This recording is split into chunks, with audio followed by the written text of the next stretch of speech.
ہمارے مشائخ ہمارے بزرگوں کے ہاں یہ تعلیم ہے. میاں اپنا آپ دیکھو. ہمارے حضرت مرشد عالم پیر غلام حبیب رحمت اللہ علیہ فرمایا کرتے تھے شالا اپنی پوی تے پرائی بھول بنجی. اللہ کرے تیرے عیب تیرے سامنے ظاہر ہو جائیں, لوگوں کے عیبوں سے تیری آنکھیں بند ہو جائیں. کیسی پیاری دعا ہے. شالا اپنی پوی تے پرائی بھول بنجی. جب تجھے اپنی پڑ جائے گی, اپنے عیبوں کو ڈھونڈنے میں تو لگ جائے گا, تو اللہ رب العزت کی نگاہ میں پسندیدہ بن جائے گا. حضرت رابعہ بصری اللہ کی برگزیدہ بندی تھی. انہوں نے عجیب بات کہی.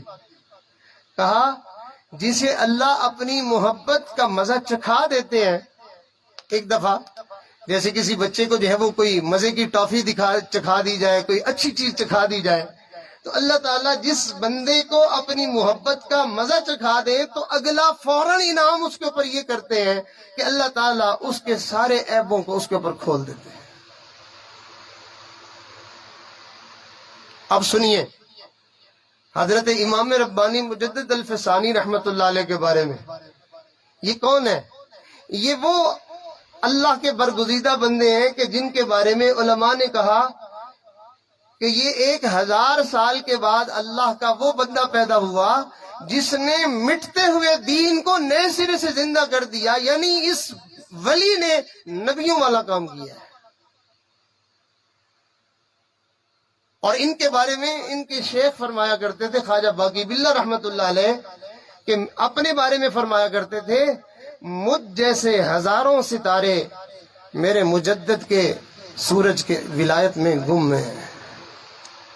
یعنی اگر ان کے ولایت کے نور کو پکھیرنا شروع کیا جائے نا تو میرے جیسے ہزاروں ولی اس میں پیدا ہو جائیں گے. یہ کون کہہ رہا ہے؟ مرشد کہہ رہے ہیں. جیسے کوئی سچا طالب کسی سچے اللہ والے کو ڈھونڈتا ہے نا, ان کے مرشد ان کو ڈھونڈا کرتے تھے. اور ان کے بارے میں لکھا ہے کتابوں میں کہ نبی علیہ السلام نے پیشین گوئی فرمائی تھی کہ میری امت میں میرا ایک ایسا فرزند پیدا ہوگا جو میرے مٹتے ہوئے دین کو زندہ کر دے گا. علماء نے کہا کہ وہ یہی تھے. اب ذرا ان کے بارے میں سنیے یہ کیا کہتے ہیں.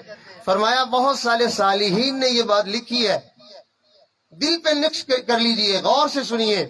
فرمایا بہت سارے صالحین نے یہ بات لکھی ہے کہ اچھا انسان وہ ہے کہ جو ایسی زندگی گزارے کہ 20 سال تک گناہ لکھنے والے فرشتوں کو گناہ لکھنے کا موقع نہ ملے. یہ بات لکھنے کے بعد فرماتے ہیں مگر اس فقیر کا حال برعکس ہے کہ 20 سال تک میں سمجھتا ہوں شاید نیکی لکھنے والے فرشتے کو میں نے نیکی لکھنے کا موقع نہیں دیا ہے. یعنی 20 سال میری زندگی میں ایسے گزر گئے ہیں کہ مجھے اپنی نیکی کوئی نظر نہیں آتی. اور اگلی بات اس سے بھی عجیب ہے. حضرت نے فرمایا جو اس کی توفیق سے مجھے نیکی ملتی ہے, جو میں نیکی کرتا ہوں تو میں تصنع نہیں کر رہا, میں بناوٹ نہیں کر رہا, میں حقیقت بات بتا رہا ہوں. میرے دل کی یہ کیفیت ہوتی ہے میں نے جو نیکی لکھی ہے, میں نے جو نیکی کی ہے, یہ میری نیکی دائیں طرف والا نیکی لکھنے والا فرشتہ نہ لکھتا بلکہ بائیں طرف والا گناہ لکھنے والا فرشتہ اس کو لکھ لیتا. اس لیے کہ یہ میری نیکی کے قابل نہیں ہے, میری یہ نیکی گناہوں کے کھاتے میں ہے.